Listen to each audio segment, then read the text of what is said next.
Aga Liina, mul on hea meel, et sa selle blogijate niinimetatud seeria siis lahti teed, sina kui kes hakkad pärast seda saadet ka juhtima. Räägi, su nimi on Liina, blogija nimi, artisti nimi Liina Mjau. Miks selline nimi, kus see pärit on? Selle nimega on tegelikult, kus ma ütlen tükk tegu, et see tuli mulle kuskil 4 aastat tagasi. Ja ma isegi ei tea kust, et mul nagu hüüdnimi lihtsalt on. See olegi nagu artisti nimi, lihtsalt hüüdnimi ja nii ta ongi jäänud. Aga sa siiski kasutad seda, kuidas su blogi, mis on su blogi nimi? Blogi nimi ongi Liina Mjau. Et ühesõnaga see ongi kõik. Ja igal pool on sellise nimega esindatud. Kas sind oma nimega ka tuntakse? Jah, koolis näiteks, perekonnas. Et see on pigem nagu kaitse oma perenimele, et kui ma esinen kuskilt avalikult, siis inimesed ei leia mind kohe nii-öelda Facebookist üles, kes ei tea, mis mu nii-öelda artisti nimi on. Et see on nagu kerge siuke protection. Aga sa oled meil saates siin täna kui blogija. Millest sa blogid? Millest sa kirjutad? Ma blogin enda elust ja ka erinevatest aktuaalsetest teemadest läbi minu vaatesilma, nii-öelda vaatevälja, mida mina sellest arvan ja mis on vale, mis on õige. Et ma ei propageeri küll midagi või nii, ja ma ei arva, et mul õigus on, aga mina arvan nii. Võt niimoodi. Aga sa blogid oma elust ainult siis? Või on sul... Ei, seal ongi, näiteks ütleme, et praegu on aktuaalne teema, ütleme, nii-öelda homode abielu ja kõik muu selline ja siis näiteks sellest saaks blogida. Ühesõnaga kõigest aktuaalsest, mis just. Sinu silma kõrva riivab, paned kirja. Just nimelt, läbi enda vaatenurga. Selge. Meie lähme nüüd Liinaga, vaatame edasi Reporterit, oleme tagasi järgmise pausi ajal. Senikaua pange küsimused teile stuudio@teineekraan.ee. Peatse nägemiseni.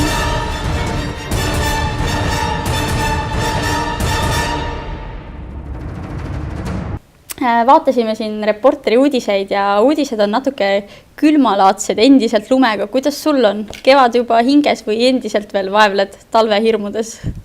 Nii ja naa, aga ikka ootan kevadet rõõmsalt. Ehk siuke kevad väsimus on peal ja ma arvan, et väga paljuski selle võrest, et see lumi ei kao ära. See tundub, et ta vist nagu ilma tead, et vaatsime, et natukene läheb soojemaks, aga eriti vist mitte. Täna tehti mul aprilli nalja, et lubati ja homsest 15 kraadi sooja. Ma olin nii rõõmus hommikul, nii tore, saan võtta endal kevad mantli välja ja aprill. Reporter purustas unistused. Ja, just nimelt. Kui tihti sa üldse uudiseid vaatad? Kuidas kunagi, praegu on kooliga hästi kiired ajad, et peale sessi oli selline mõnusalt vaikne ja nüüd on hakanud kõik need tööd ja kõik need asjad nii-öelda ajakava häirima ja siis mul ei ole nagu väga aega. Aga nii või naa, telefon on alati kaasas, et saab Postimeest või midagi lugeda. Sa ütlesid, et sa oma blogis tegelikult kajastad ka selliseid oma elu ja aktuaalseid teemasid, et niivõrd-kuivõrd ammutad neid ka uudistest? Ei, muidugi. Loomulikult sealt need põhiteemad tulevadki. Rääkides sinu blogist, et heidaks äkki pilgu su blogile, kuidas inimesed seda üles leiavad ja kus see blogi sul üldse asub. Et vaatame siis internetis pead seda, eks? Jaa, internetist just nimelt. Et algul mul oli plaanis teha see blogi Blogspotti, see on hästi populaarne koht, aga ma kuidagi ei oskanud seal orienteeruda ja minu meelest oli see hästi keeruline. Ja siis ma tegin sellisesse saiti selle nagu tumblr.com. Tavaliselt on see pildiblogi, et lisatakse pilte, kas siis ise tehtud või siis võtad kuskilt internetist. Ja siis minul on niimoodi, et mul on pildiblogi kui ka kirjutan sama, mis on tegelikult päris haruldane selle saidi puhul.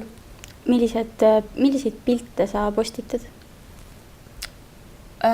Varem postitasin lausa niimoodi, et tegin outfitidest pilte ja kirjutasin juurde, kust ma midagi saanud olen, kuna inimestele pakkus see huvi. Aga praegu on selline asi nagu Instagram, kus saab pilte teha läbi telefoni ja siis ta lükkab mulle ka kohe sinna blogisse. Seal on kõigest. Kui leiad midagi huvitavat poest, et kohe pilti või see on hästi populaarne noorte seas praegu. Aga natukene näita meile, kuidas siin sinu sellel blogilehel orienteeruda? Palun, et kellel huvi tekkis, mis siis siit leida ja kuidas üldse? Nii, esiteks on siin Twitter. Mul on ka Twitter ja siit saab kohe mind nagu jälitama panna ennast. Siis siin on Instagram, kus saab näha mu Instagrami pilte. siit saab küsida mult küsimusi. Siit saab ka kirjutada mulle. Siis kui kellelgi teisel on sama saidi konto olemas, siis saab minna, kui et sa jälitad mind. Näed, mida ma postitan ja mida mitte. Ja siin on pildid. Näed, Instagram kohe viskas selle üles. Sest see on muga ühendus. Siin ma kirjutasin täna stilist.ee-st, mida meeste arvast peaksid naised kandma. 3 meest olid siis avaldanud arvamust ja siis mida mina arvasin ja millised on nagu minu mõtted. See kandmise teema nüüd kvalifitseerub sul millise alla, et kas sa teed ka väga suurt vahet, et see on nüüd pildiblogi, see on elublogi? Ei tee, loomulikult ei tee. Mul on kõik läbi segi, et mul ongi nagu blogi, mitte nii, et mul on konkreetselt üks asi, mul on nagu mitu asja korraga, et pakkuda igale ühele midagi, võib-olla mõnele ei meeldi kohe pilte vaadata. Kellele võiks sinu blogi huvi pakkuda, kes nüüd teist ekraani vaatavad ja sinu blogilehte, kes peaksid seda uudistama lähemalt? Ma arvan, et sellised müürsiku eas olevad neiud äkki. Ma väga palju kirjutan moest ja varem küll natuke rohkem, et peaks selle asja uuesti kätte võtma. Et kunagi mul palutigi teha pilte riietusest, kust ma saan, kuidas stiilselt riidesse ennast panna, kust ma ammutan mingisugust inspiratsiooni. Ma olen väga palju ka pilte teinud selle kohta, et ma teen ise riideid või õmblen ümber ja siis õpetan, kuidas, mida, mis, et ka mingid nippe nii-öelda anda ja selliseid asjalikku asju. Nüüd hiljuti leidsin ühe pildi, kus oli kirjas suhkrusisaldus erinevates jookides ja panin selle pildi üles nagu, et avardada inimeste silmaringi. Kusjuures peale seda, kui ma seda nagu avastasin, ma ei olnud kunagi varem sellele väga tähelepanu pööranud, siis nüüd ma praktiliselt joon vett kogu aeg. Et see on kohutav, kui palju mingi asi näiteks suhkrut sisaldab. No kui ma praegult siin aru saan, siis su blogi tegelikult on väga nagu paljud hõlmav, et ei saa nagu ühe kriteeriumi alla liigida, et sa kirjutad sellest, et avaldab silmaringi päris kõvasti. Jah, ei seda küll, et mul on ka kirju tulnud, et kui ma millestki kirjutan, et siis on inimesed ka nagu arvamust avaldanud, et see on nii, see no, et hästi huvitav, et tekib selline dialoog ka teistega. Aga ma ikka küsin selle küsimuse siis ära, kus sa oma inspiratsiooni saad? Elust, Eestist. Ma väga palju uurin, mida teevad meie poliitikud. Kirjutan nende tegemistest. Loen nende blogisid. Näiteks Edgar Savisaarel on blogi olemas, kõige loetum poliitblogi.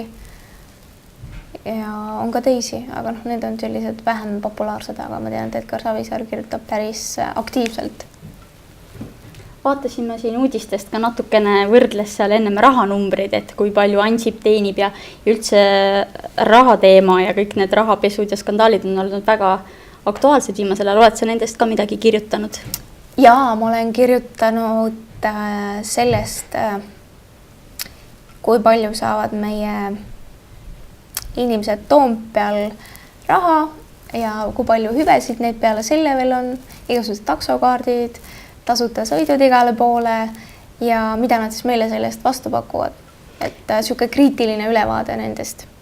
Mina siis seda blogi hetkel lugenud ei ole, aga väga huvitav, mis see sinu arvamus siis oli, mis sa sinna head kirjutasid nii lühidalt? Midagi head sealt muidugi ei tulnud. See on ilmselge. Et see on nagu just nii-öelda lihtkodaniku poolt vaadatuna. Ja et kirjutan ka sellest palju, et kuidas tänapäeva eluga toime tulla. Ja nii ongi. Aga me blogiteemadel jätkame natukese aja pärast, kui järgmine reporterilõik, viimane reporterilõik on siis vaadatud.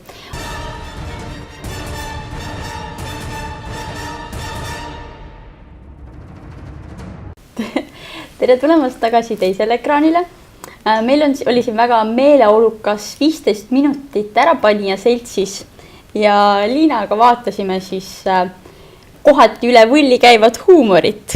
Kuidas sulle läks peale see sketš Andrus Veerpalu dopinguproovide üle? Noh, eks ta siuke veidikene labane oli, aga muidu pole viga. Mis sa üldiselt nende huumorisoonest arvad? Kõige paremat. Iga kord saab ikka kõhutäie naerda, kui sa seda ärapanijat vaatad, nii palju, kui seda aega on antud.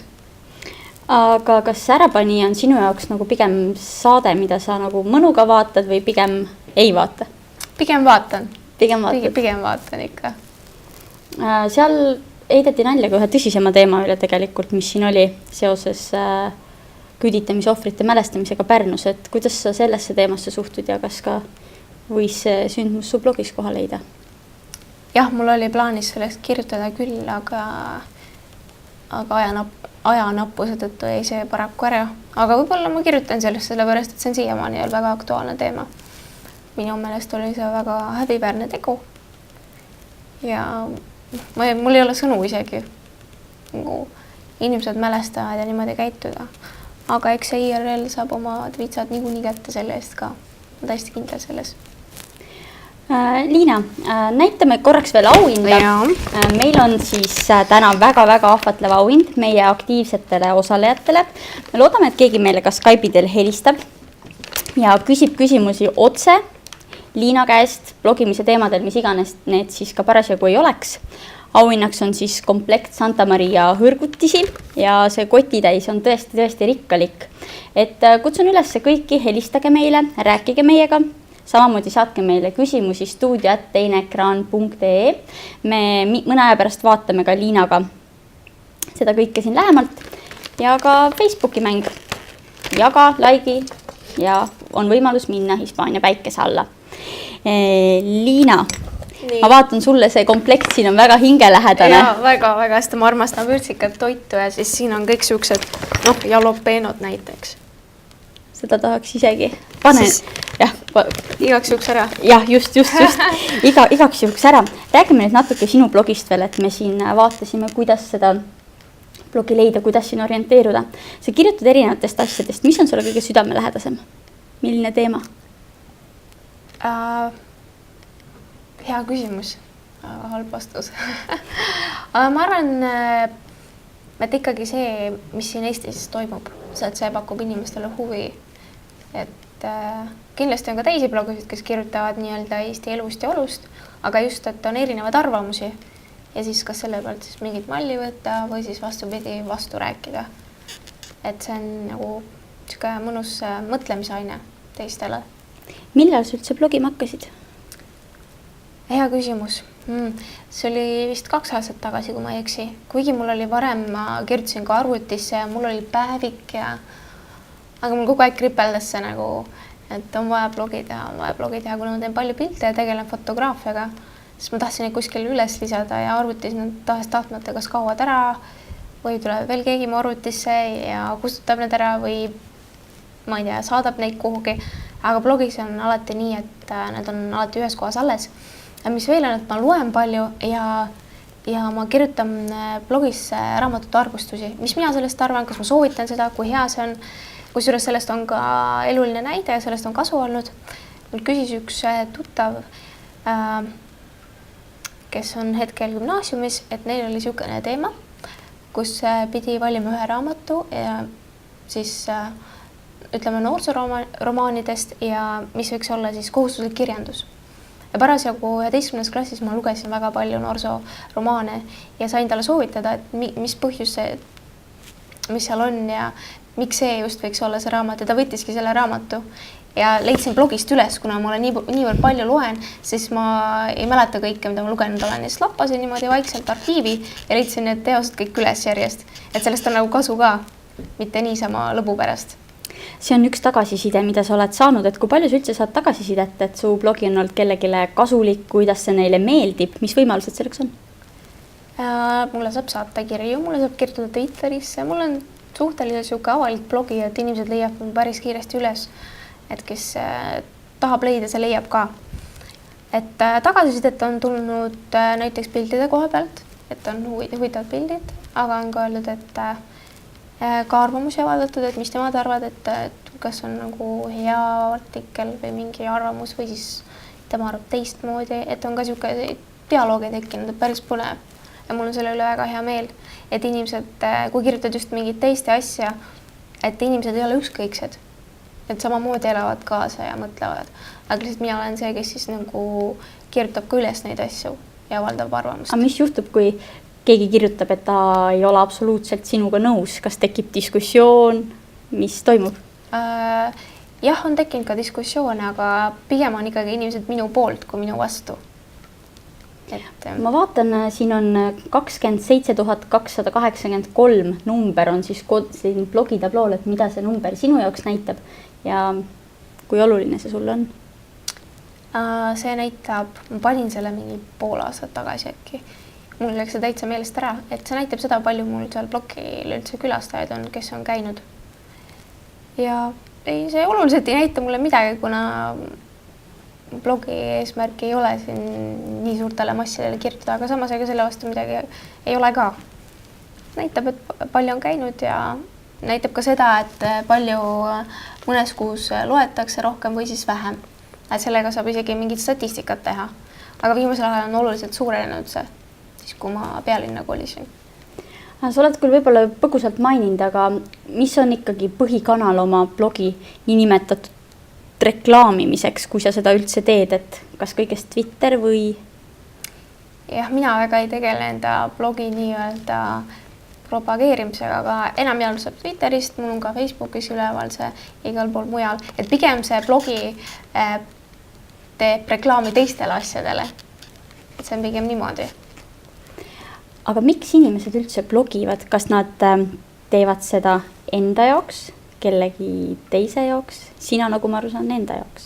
Enda jaoks ja teiste jaoks ka, aga see oleneb ka inimesest. Näiteks minul on see asi, et mulle meeldib ennast välja kirjutada. Blogimine sai tegelikult algusega sellest, et mu üks sõbranna luges neid nii-öelda blogipostitusi arvutisse ja ütles, et pea blogi, et sul on nagu huvitav kirjastiil, et mõnus on lugeda ka teistel, ma arvan. Ja kuna mul seal midagi niisugust olulist ei olnud, mida varjata, siis miks mitte. Aga inimesed peavad ka ilublogisid, mis on mõeldud ainult teistele, sest ise ta teab, mis iluasju ja ilutooteid ta kasutab. On ka filmiblogisid olemas, raamatute arvustamise blogisid, need on väga põnevad, olen ka ise lugenud ja võtnud seal šnitti, mida lugeda, mida mitte, kuidas üldse näiteks arutleda mingisuguse raamatu üle.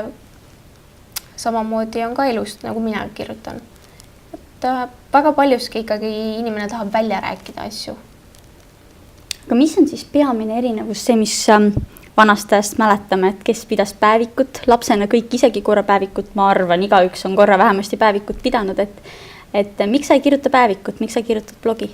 Sellepärast, et päevik on oma aja nii-öelda ära elanud, et mul pole aega, et nii palju aega raisata selle peale, et kirjutada käsitsi kuhugi. Aga väiksena, mis väiksena, põhikoolis meil oli sõbrannaga küll nii mitte päevik, aga meil oli 2 tükki suured kaustikud ja vahetasime neid iga päev niimoodi, illustreerisime ja mul see siiamaani alles. Ja seda on küll põnev lugeda, et see on käsitsi tehtud. Seal on kõik sellised joonistused, pildid, fotod. Blogis seda paraku teha ei saa, et niimoodi jagada neid. Aga ma arvan küll, et blogi on 21. sajandi teema rohkem kui see paberkandjal päevik, aga mõnele meeldib küll paberkandjal rohkem. See päevik tundub ka kuidagi selline salajane, minule seostub päevik nagu saladustega. Minu arust päevikusse kirjutati kõik oma suuremad saladused, kes parasjagu meeldis, kes midagi pahasti või hästi ütles ja siis keerati lukku ja peideti ära. Ja mul on siukseid asju ka alles praegu vaatad muigad, mis asja sinna kõik kokku kirjutatud ei saa. Nostalgia. Ja, täpselt. Kui teil on meeneid või mõtteid nostalgiaga seoses päevikutega lugusid, kirjutage meile studio@teineekran.ee. Kui teil on küsimusi Liinale, aga sama, kutsun teid üles kõiki kirjutama. Meie vaatame nüüd edasi Ärapanijat.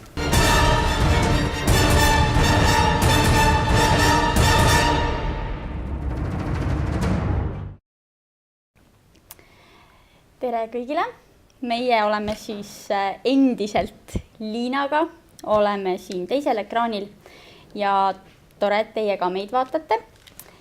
Meil on nüüd natukene veel jäänud, Ärapanija on küll vaadatud ja nüüd siis räägime natukene veel blogiteemadel. Mis sa arvad? Miks mitte? Ma loeks kõigepealt ette ühe küsimuse, mis on sulle tulnud. Küsimus on siis selline, Liina, milline on olnud sinu kõige enam vaadatud sissekanne? Pean kurbusega tõdema, et ma ei tea, sellepärast, et ma ei tegele nende vaatajaskonna ülelugemisega, kui siis ainult see, et palju seal nii-öelda klikke on toimunud või tehtud. Et mind absoluutselt nagu ei huvita see, et see on nagu inimese vaba tahe, et ma ei kogu mingisugust statistikat, ütleme nii siis, et ma ei tea kahjuks. Siis küsiksin võib-olla seda, et sa ütlesid, sa nagu blogid kõige enam nagu enda jaoks, aga siiski, et kui paljud vaatavad ja natukene see number ikkagi, et mingit rolli ju mängib, et kus sa jõuda selle blogimisega tahad? Kui pikalt sa oled plaaninud blogida? On mingid mõtteid? Ei tea, kui pikalt, aga mitte ainult enda jaoks siiski, aga enamjaolt. Et mul näiteks ristiõde on Inglismaal ja tema saab lugeda minu eluga kursis olla, kui pole aega parasjagu rääkida Skype'i teel või kuskil mujal. Et see on tegelikult ka neile, kellega igapäevaselt suhelda ei saa ja kes tahaksid teada, mis mu elus parasjagu toimub. Et juba sellepärast on see väga hea nii-öelda kontakti loomise võimalus. Aga millega sa veel tegeled? Nagu muus elus peale blogimise, et palgaline blogija meeldan, et sa ei ole? Ei ole jah, et fotograafiaga, seda on ka näha päris paljuski blogis. Pidevalt tuleb sinna igasuguseid erinevaid pilte. Küll aga enamus aja nüüd mu telefoniga, aga ilmad lubasid soojemaks minna, nii et saab kaamera välja võtta ja kuhugi loodusse pildistama jälle minna. Aga tavaelus olen täiskohaga tudeng. Nii et. No nii, siit tuleb siis kohe see minu võib-olla minu jaoks kõige uskumatum teema, et kust sa leiad blogimiseks aja? Mille arvelt sa seda varastad? Kes teeb, see jõuab. Nii ta paraku on. Millal sa blogi kirjutad? Siis kui aega on. Et ma püüan küll regulaarselt just mitte ainult pilte lisada, aga kirjutada. Et vahepeal ma juba tunnen, et midagi on nagu puudu, siis ma leian selle aja. Ma mõtlen, et vahepeal ei viitsi kirjutada, ja siis mõtlen, et ei pea pükka. Et vahepeal keegi juba kirjutab mulle, et kuule, et sul on kuidagi kauaks jäänud see kirjutamine, et viska midagi üles, et päris huvitav on lugeda. Aga siis ma saan aru, et me ei räägi siin sellisest igapäevasest kirjutamisest ja me räägime iganädalasest, igakuisest, et kui... Pilte lisan ma igapäevaselt ikkagi. Aga kirjutan jah, niimoodi nädalas, ma ei tea, 2 korda võib-olla. Oleneb, kuidas tuju on. Vahepeal on nii suur inspiratsioon, et tahad kogu aeg midagi kirjutada, kogu aeg on mingisugused uued teemad, mida arutada, millest rääkida. Ja siis tuleb jälle mingi raamat, mis on saadud läbi siin niimoodi nipet-näpet õhtul. Neid ei pane tähelegi ja siis ütled, raamat sain läbi loetud, et saab selle kohta kirjutada mingisuguse arvustuse ja inimestele pakub huvi see. Ja kui kaua sa siis korraga seal taga istud ajaliselt? Kui läheb pikemaks, ma võin seal 2 tundi vabalt istuda. Koled seal vahepeal blogipostitusele pilte juurde ja juba see võtab aega, pead kolama seal arvutis neid üles leidma, kuna mul arvuti enamus kettaid sisaldab ka pilte. See võtab aega, siis mõtlemine, siis vahepeal ikka, mulle ei meeldi kirjutada vigadega, siis sa pead selle veel üle vaatama, uuesti korrigeerima, et see võtab väga palju aega. See ongi see, miks vahepeal ei viitsi seda teha. Aga nüüd eeldame, et õppejõud hetkel ei vaata, et kui sul on korraga teha üks väga tähtis õppetöö ja parasjagu on ka inspiratsioon peal, et kirjutada blogi, kumma sa siis ennem käsile võtad? Õppetöö loomulikult. Mul on alati see, et kool on prioriteet number 1. Nii, üks küsimus sulle. Ja küsib siis Mari, millest sina ei blogiks mitte kunagi? Oi, hea küsimus. Ma isegi ei oska öelda, kuna kindlasti on sellised asju, millest ma ei blogi, aga kuna ma ei ole neid endale teadvustanud, siis ma ei tea, millest ma ei blogi. No võib-olla midagi, millest üldse, kui palju sa oled kursis teiste inimeste nagu blogidega, et millest üldse blogitakse, sa siin midagi enne mainisid, aga võib-olla midagi ekstreemsemat peale toidu ja moe? Ja. Blogitakse ka näiteks, ütleme, nii-öelda reisipäevikud. Hästi paljud noored lähevad näiteks Austraaliasse elama ja kirjutavadki, mis seal toimub, kuidas seal elamine käib, mis on parem seal, mis on halvem, miks sinna minna, miks mitte, et need on ka päris põnevad blogid. Aga praegu mul isegi ei tule ette, millest ma ei kirjuta. Olid sa kursis või oled sa kursis Kärdi blogiga? Kärt oli üks tuntuim blogija, nii palju kui nagu interneti laikidest nagu vaadata. Ja ma olin ka selle lugeja. See oli väga armas neiu. Kärdist rääkides, siis Kärt blogis ju tegelikult üpriski kompromiteerivatel teemadel, ta blogis oma haigusest. Et kas sina blogiksid oma haigusest? Olen, mis haigus on, aga just tema nagu blogi põhjal ma võtaks selle julguse kokku küll. Ta kuidagi väga armsalt ja tõetruult kuidagi väljendas ennast ja inimesed tõesti nagu ootasid, millal ta midagi kirjutab ja tundsid nagu huvi selle kohta, kuidas tal läheb. Tavaliselt on nii, kui on üks nii-öelda suvaline inimene, siis ta lihtsalt loevad, aga tema puhul oli see, et inimesed elasid talle kaasa ja tõemeeli nagu ka mina tundsin huvi, kuidas tal läheb ja kui kaugele miski asi arenenud on ja mis tekitab tas pahameele aga ta oli ka väga hea ju moeblogija ja tarbis neid riideid igasuguseid Eestisse kingi ja jalanõusid, et on päris sarnane nagu stiili maitse temaga, kus mul oli väga põnev vaadata tema blogi. Aga see on ka üks vähestest, mida ma lugesin, et neid blogusid on päris vähe. Kärdi blogil ma vaatasin, et oli umbes 30 000 järgijat, et see arv on tegelikult meeletu. Et kas see ongi see kirjastiil või pigem see tema isiksus, et mis meelitab kokku 30 000 lugejat ühele lehele? Tema puhul isiksus kindlasti. Ta on tõesti väga armas inimene minu meelest. Ma ei tundnud teda isiklikult, aga selline tunne oli, et oleks nagu tundnud tõesti armas ja soe inimene. Kus sa kuuled näiteks uutest blogidest või mis blogisid sa ise järgid või loed, kui palju sul selleks aega on? Ma väga ei loe teiste blogisid. Aeg-ajalt loen raamatu arvustusi. Need on hästi huvitavad, kes, kuidas, mida loeb, mis arvab nendest. Aga muidu ta väga. Kust ma neid teada saan, guugeldan midagi, kirjutan Eesti blogijad ja tuleb nii, mis tolmab. Mingit sellist andmebaasi ei tule, et näed, et nüüd on hakanud keegi uus blogima, blogib sellel teemal näiteks? Ja sihukest andmebaasi minu teada ei ole, kuna kõike ikkagi ei lisata, et seal peab olema mingi nagu öelda sõel, et kui iga 15-aastane hakkab blogima, et see ei ole nii lahe võib-olla. Ma ei tea, see ei ole kogu nii palju kuulsust kindlasti. Palju prioriteetsem on, kui üle 20 eluaasta inimene hakkab blogima või nii. Aga kui nüüd on keegi, kes meid praegu vaatab ja tunneb, et tal on tegelikult ühiskonnale palju öelda, tal on oma vanustele ja kaaslastele palju öelda ja ta tahab ka blogima hakata, et kuidas see asi nagu teoreetiliselt või kuidas see praktikas siis välja näeb? Praktikas on see väga lihtne. Valida endale, kuhu kohta sa tahad blogi teha. Minul on see Tumblr, aga on võimalik blogspoti teha. Minu jaoks on see piisavalt keeruline, et mulle see ei meeldi, aga enamusel on seal tehtud need blogid. Et valida endale meelepärane koht, kus see teha ja hakata vaikselt nokitsema. Et algul on natuke keeruline, et sa pead ära harjuma selle, kus mis on. Aga ajapikku see harjumus tekib ja siis on väga mõnus. Aga kas see blogi kirjutamine või alustamine nõuab mingit finantsi ka või seda saab täitsa tasuta teha? Seda saab täitsa tasuta teha. Aga kui sa tahad oma mingit aadressit teha, siis peab vist midagi maksma ka. Aga enamus ikkagi on tasuta. Okay. Aga mis sa arvad, miks üldse, mind huvitab see, et kui popp on blogimine Eestis ja kui popp on blogimine mujal maailmas?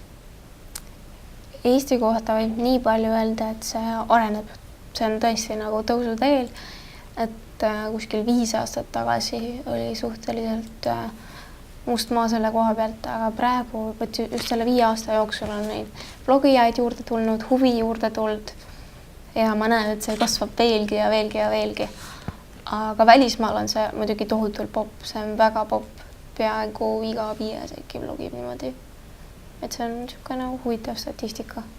Aga kas maailma mastaabis on ka tegelikult selliseid suuri tegijaid, kes blogivad või ongi kõik sellised, kes oma eraelust midagi räägivad, et keegi, kes on? Oi, muidugi on igasugused moeblogijad, kes on ja ka Koka blogid on väga populaarsed, inimesed võtavad šnittima samamoodi. Et loed sa mõnda välismaist blogi ka niimoodi huviga? Paraku mitte, et mul ei ole selleks lihtsalt aega. Meil on, Liina, sulle tulnud ka üks küsimus Merlelt ja Merle kirjutab meile. Tere, Liina! Kuidas suhtud blogidesse, kus lahatakse näiteks enda eraelu probleeme? Oleneb muidugi, mis probleemidega tegu on, aga selles pole midagi halba. See on ju väga hea nii-öelda, mitte iseloomuomadus, aga oskus iseenda probleeme analüüsida ja vaadata seda nii-öelda kellegi teise pilgu läbi, et see on tegelikult väga hea oskus, et sa suudad oma probleeme näha teises valguses, mitte nii, nagu sul kasulik oleks. Ja neid analüüsida ja leida vigu ja läbi nende vigade leidmise siis ka võib-olla ennast parandada. Aga kui sa blogid näituseks midagi oma eraelust, kas sa ootad vastukaja inimestelt või pigem tahad lihtsalt väljendada? Pigem väljendada. Kui ma kirjutan midagi Eesti elust või siis midagi sellist, mis mu enda eraelu ei puuduta, siis võib küll muidugi, see on just hea. Aga muidu küll mitte, et see on niisama väljaelamine rohkem. Aga kui mõni tahab kirjutada, miks mitte? Alati saab ju kirjutada ja rääkida ja leida kompromisse ja vaielda ja nii et variante on. Aga mitu pead on mitu pead, äkki tuleb hea nõuanne? Just nimelt, et selles mõttes ei ole halb. Aga sa siiski ei mõeld välja, millest sa ei blogiks. Näiteks, kui me võtame ka eraelus, sa ütled, et võid blogida, aga kust maalt jookseb piir sinu jaoks? Jah, eraelu kuskilt sealt piir jookseb. Igapäevast tegemisest pole midagi, aga selline eraelu, see jääb ikka nii-öelda kaadrist väljaspoole. Aga sellest just inimesed tahavadki lugeda. Jah, seda ka, aga inimesed tahavad lugeda pigem mingisuguste kuulsuste blogisid ja kuulsuste eraelu, kui siis mingi tudengi elu nii-öelda. Kas Eestis on mõni väga kuulus blogi ja niinimetatud meie kuulsuste või niinimetatud kohalike staaride seast, kes blogi peab avalikult? Edgar Savisaar, poliitblogi. Edgar Savisaar viitseb väga agaralt kirjutada ja seda loetakse ka. Ainult poliitteemadel? Ei, eraelust ka said seal kokku mingisuguse vanem selle lastakasvatajaga või kellegi õppejõuga või kellega, kes olid seal pildid ja ikka mõnusalt kohe. Et inimene oskab elust rõõmu tunda. Aga miks üks inimene üldse hakkab blogima? Ma mõtlen, tühjast kohast tekib mõte, et ma nüüd blogin või tuleb see kuskilt pigem, ma ei tea, mina ei blogi. Minul ei tulnud see tühjast kohast, sest mulle meeldis kirjutada ja mõtteid paberile kirjutada ja väljendada ennast ja siis mul oli juba ammu see teema, et kuskilt tahaks midagi teha. Ja nii, siis oli ka rohkem vaba aega ja miks mitte. Aga tühjast kohast ka. Vaatad võib-olla kellegi teise blogi, loed, armastad lugeda ja tahad ise ka teha. Aga on ka sellised, kellele meeldib lugeda, aga kellele ei meeldi blogida. Väga paljuski on muidu blogid ka tunde väljendamise, just nimelt, et emotsioonid, tunded, mõni lisab luuletusi, mõni lisab mingisuguseid pilte, mis väljendavad tundeid, noorte puhul just. Et on mitmeid võimalusi, kuidas ja miks ja kui palju. Olen lugenud ühte, ma üldiselt väga palju blogide lugemiselt ennast ei leia, aga sattusin ükskord lugema tõesti ühte blogi, kus räägiti suht detailselt oma nagu eraelust ja niinimetatud ööseiklustest, et mis sa sellest arvad, et võib-olla natuke läheb selle küsimuse all, aga ma ei arva midagi, et kui inimene tahab kirjutada, siis ta kirjutab sellepärast, et Eesti on teatavasti demokraatlik riik ja inimesel on võimalik oma arvamust avaldada nii palju, kui ta jaksab. Ja kui see on veel tema oma blogi, siis palun väga, kui ta tahab oma eraelust kirjutada. Kunagi varem ma kirjutasin ka igapäevastest tegemistest, biool käimistest, aga nüüd on see aeg nagu läbi ja pigem ma kirjutan just aktuaalsetest teemadest ja arutlen ja püüan analüüsida. Aga kui nüüd korra tagasi pöörduda veel selle poole või selle juurde, et millest nagu üldse blogitakse, et igapäevased aktuaalsed teemad, moeteemad, kokandus, et kas tõesti see, ütleme see Kärdi blogi niinimetatud haigusest, et kas võib olla selle populaarsust tingitud just sellest, et see ongi midagi ekstreemset, see on midagi hoopis teissugust? Ja loomulikult ma olen täiesti kindel selles ja tänu temale ma võin peavanti anda, et paljud noored on võtnud julguse kokku ja läinud ka kontrollima, kui on avastatud midagi kahtlast enda küljes või mis iganes, aga ka seda, et lihtsalt minna kontrolli.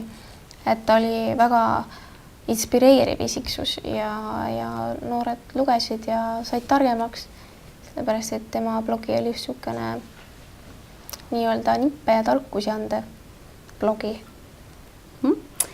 Nii, siis tekkis selline huvitav mõte,